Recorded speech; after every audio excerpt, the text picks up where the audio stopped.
Hello there, sinner. Long have you waited, and now is time, for the legend is here. Let me tell you a tale of the man-eater himself, Golgfag Man. Yes, I know, that's not quite his name, but I can't say Gold... Man-eater. Wait, what? Gonna make a killing here! If you're after gold, glory, or exotic needs, I'm your man! Become the man himself. A walking legend in ogre society, and well, he lives up to it in-game. Now, for most strong lords need magic. Golg?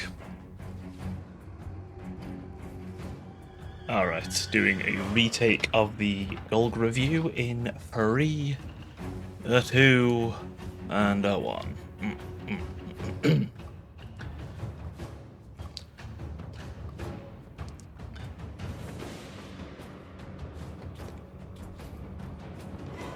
Golg? Oh. If he can't push his way through to you, and believe me, there's not many things that massive lad cannot push through with that much mass. Let me attest, he can also wield the most powerful tool. And if you didn't already think this man's looking very American, well, let me assure you, blood might as well run red, white, and blue, because he pulls out his gun and shoots someone. And I promise you this, they notice. It's a big gun. On top of this, he has the Bugman's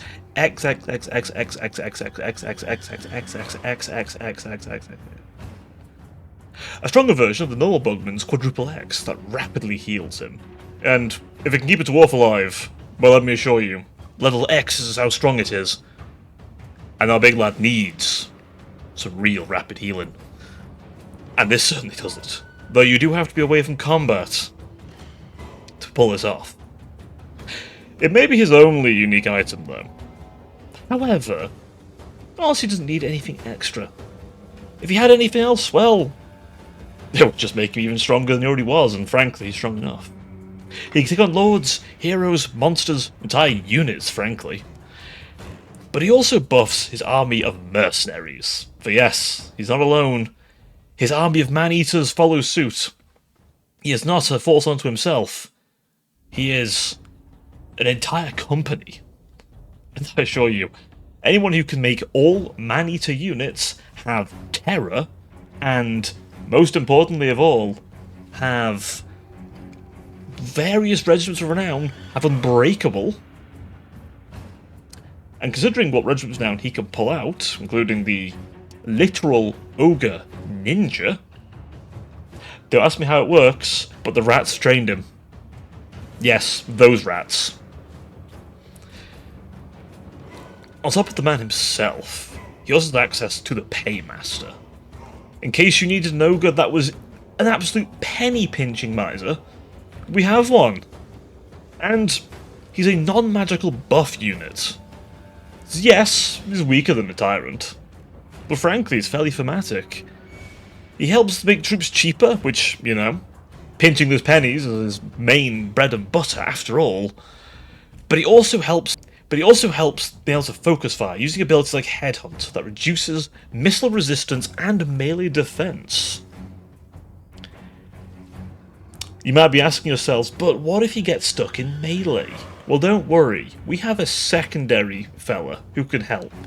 Because yes, to support your hoarder of coins, we have the Bruiser, a beatstick hero whose entire purpose, quite simply, is to ensure utter devastation to anyone dumb enough to ever get in between your Paymaster and anything he wants to smack. Or any other hero for that matter, or lord. You have a magic user, you'll defend him.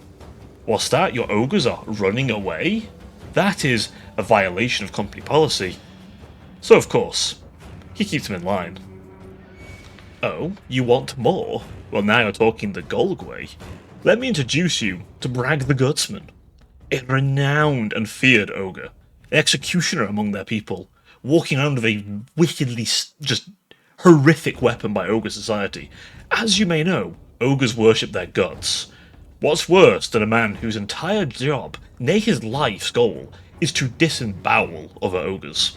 His blade slides neatly over the gut plate, and well, I'll be honest, no one likes being disemboweled at the best of times, especially not a people who literally worship their damn guts. And I'll be honest, that's gonna hurt. Quite a bit. Now, you might ask, how do I acquire such a lad? How do I find him? Well, that's where things get interesting and a little annoying if you don't like actually using your heroes as agents, because yes, you're gonna have to actually assassinate or wound somebody. I would suggest keeping that little character you start with Golg, a Butcher of Heavens, keep him on hand. He'll be useful later when you need to do this. A high-level hero makes this so much easier. But once you've got him, well, what does he do? Simple. He finds, murders anything large, and has an execute mechanic. Because yes, he's an assassin-type character, but he's still an ogre. And to be honest, he's a pretty terrifying one at that. Continuing on with the ogres, I have to stress that Golg has his own personal mercenaries. Now, once again, I cannot say Golgfag's proper name. His merc certainly will. And if the Lord of Cheese himself, long may his ratty ways continue, won't do it, I certainly won't either. And trust me, I'm no coward.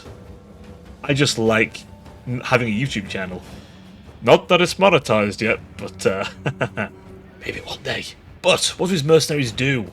It's quite simple. Golg's mercenaries are experts in combat. They have mutable tactics. But Cobra, what does that mean?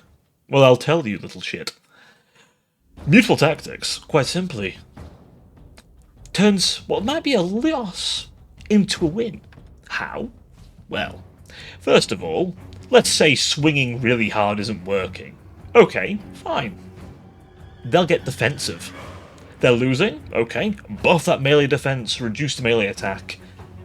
And, well, they're already pretty armoured. Dual-wielding melee? Indeed. Still ogres, so if they get the charge off, it's going to hurt. And I'll be honest, late game, just fill your armies with these. They're great. They're genuinely great. I did quite a lot myself, and, honestly, they'll beat up just about anything, especially with Golg's buffs. Terror on all of them, don't forget. So what else is there? Well, monsters and small green fellas. Just little guys. They're all just little guys. To start with, the little guys, let's discuss them. The Noblars. They're small, they're diminutive, they're weak. You could probably beat them up in an alleyway, and yet they outnumber you. Let me begin. The Slingers. Yes, that's right. You think the Skaven are the only ones who can sling rocks at you? Oh no, these green little shits can do it too. Thank you very much to CA for adding those. So for little cheap early throwaway units that can shoot things. Although if you start with Golg, you'll have lead belts in your army. They'll be enough range for a while, but they're options. But you're saying to me, Cobra, I don't need little shits to throw rocks at me. What else you got? Only the mightest in Noblar engineering. I take one Noblar, I put it on top of another Noblar. Yeah, that's right. Piggyback riders. You've seen them in the mods. You've seen them in that one particular book that everyone hopes CA will bring the full lot out in. There is a mod for that, but still, the fact that those units are now official units is pretty cool. And to be honest, I think they're pretty neat. I'll be honest here. I use them quite a lot. They're better than standard Noblars in my opinion. Not cheaper. Lower unit count, I believe 75. But that's 75 and they're all on top of each other, so really it's double that. It's more like 150 when you think about it. But it's also a decent little spear infantry. That's shields. And a bit of armour, I know, crazy. There's even one that cosplays as a Bretonnian knight and gains some extra charge. I'm sure it's not offensive to the Bretonnians at all, and let's be honest, who would care if it was? Half of them are illiterate, and the other half deserve it, so it's fine. I've upset some Bretonnian player out there, but let's be honest. I could do no more harm, that's already been done to you. Now, enough about the piggyback riders and those mighty green lads. We need to talk monsters. Let's start with the ogre-sized ones first, because yes, I know the whole roster's monsters anyway, but what if I told you some monsters came from the freezer? The Yetis. That's right. Yetis. There are many shapes and sizes to Yetis. These Yetis, however, unlike some Yetis that I do know, how shall we say, are not for approaching. You run away from these Yetis. They'll tear you apart. And if they get close to you, you might get a bit chilly. Now, the one small, incy-wincy little problem with these guys, they don't like being burned. Who does, really? But they really don't like being burned. So don't use them against Chaos Dwarves. But they act a bit like defensive Gorges. They're not bad. Honestly, they do a good job. And the Regiment Renown version doesn't have the weakness to fire either. So if you want someone from the Yetis that doesn't have that problem, get them. Speaking of cold things, we're not done. Because they've added the second massive Ice Age monster ogres can bring to the table, and I will say it is a tragedy it isn't a mount for a tyrant. The Thunder Tusk. The mighty behemoth that can make itself an entire glacier to sleep in, can blow through said glacier with its mighty tusks. This is a magic attack having, ice ball lobbing, humongous lad. Similar sort of size to the Stonehorn, but it's got big old tusks, as you should expect. And aside from being used as Chaos Knight conversion pieces, they're also, if you get that reference, you'll understand. If you don't worry about it. But they are, frankly, imposing and powerful monsters, able to decimate entire regiments if needed. Of course, be mindful of heavy anti-large, but at the same time, just shoot them. And they can plough through most models, their mass is ungodly thick. And we know what we say around here, we like it extra thick. Did I also mention, Golg is the first true mercenary faction Total War's had? To my knowledge, and citation needed of course, he does appear to be the first true mercenary. But yes, you can essentially, instead of painting the map your colours, you can paint it other people's colours. Of course, you have the camps and all the joys of the Ogre rework. It was a very good rework, CA, by the way. It actually makes them fun to play. But most importantly, Golg's contract system allows him to work for anyone, and while he's under their employ, he counts as them. So yes, do you want to work for Karl Franz, like he did in Lore, and then switch sides to Vlad von Karstein? You can do that. That's fine. And you know what else? You get a once per contract teleport to go straight to your clientele. What's that? Miao Ying wants help? And we all know we do want to give her a hand, don't we? But in all seriousness, you can teleport right to her at a moment's notice. And frankly, that's quite good. Means you can satisfy her contract immediately, and client satisfaction is very needed. The more satisfied your client, the better the pay after all. And we do like a satisfied client. But you don't have to overachieve. You could just get what you need, do it, and instantly make peace with the enemy that you were against. Because yes, that's their war. That's not your war. And all the diplomatic penalties about that war don't apply to you. You could, of course, continue that war if you particularly hate someone. But, you know what? Contract's over. Next problem. And Gold gets an insane amount of meat and gold from the privilege. So honestly, you'd be doing yourself a disservice not just, you know, going out there and keep changing sides. You're a mercenary after all. Your loyalty's to coin and meat. To hell with everyone else. To hell with empire building. You don't need that. After all, it's just business. Now, onto a bit of lore, because Golg has a bit of lore. Not massive extensive stories, but the guy's been around the block.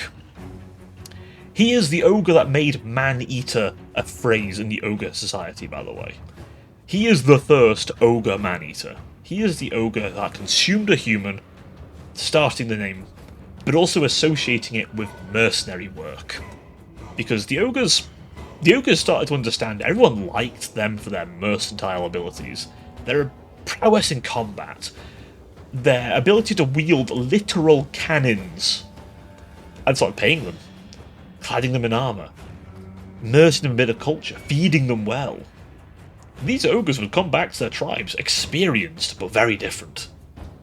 And Golg is literally legendary for going as far as Cathay, to the Empire, to the Dwarves. He's worked for everyone. If there's a part of the world, he's been there. Karl Franz himself gave him a medal. Hell, the Bugmans. Where do you get that from? The Dwarves gave him that one. Now, if memory serves, I think he stole it, but still, doesn't really matter. He dealt with the orcs for them. Hell, his quest battle even shows off his mutable loyalties. It's a very in-character quest battle. I suggest give it a go if you get the chance. But you might say to me, Cobra, why would I play as this guy? Well, I'll tell you. Do you like being the uncaring mercenary who simply enjoys the fact that everyone can rise up empires and armies, and you're sitting there just going, look, pay me, and I'll go fight for you for a bit? Do you like the idea of not having to worry about empire building, not having to create an ogre kingdom, but instead an ogre company? Do you like the idea of betraying characters like someone from, I don't know, pick your favourite mercenary group, really? I believe one called the Black Company, if memory serves. It's a book, it's out there. Anyway, name any kind of mercenary you can think of. Boba Fett, any of these kinds of people, right? Do you like the idea of being someone like that? A bounty hunter, someone who just goes out there and crushes someone because someone else paid you to do it? Because in the words of the sniper from TF2, as long as there are still two people on this earth, someone will want someone else dead for money. And you, my friend, you can embody that just fine. So go out there. Be the man-eater you're meant to be. And remember, you have to be very, very careful when saying the name Golgfag Man-eater. Oh,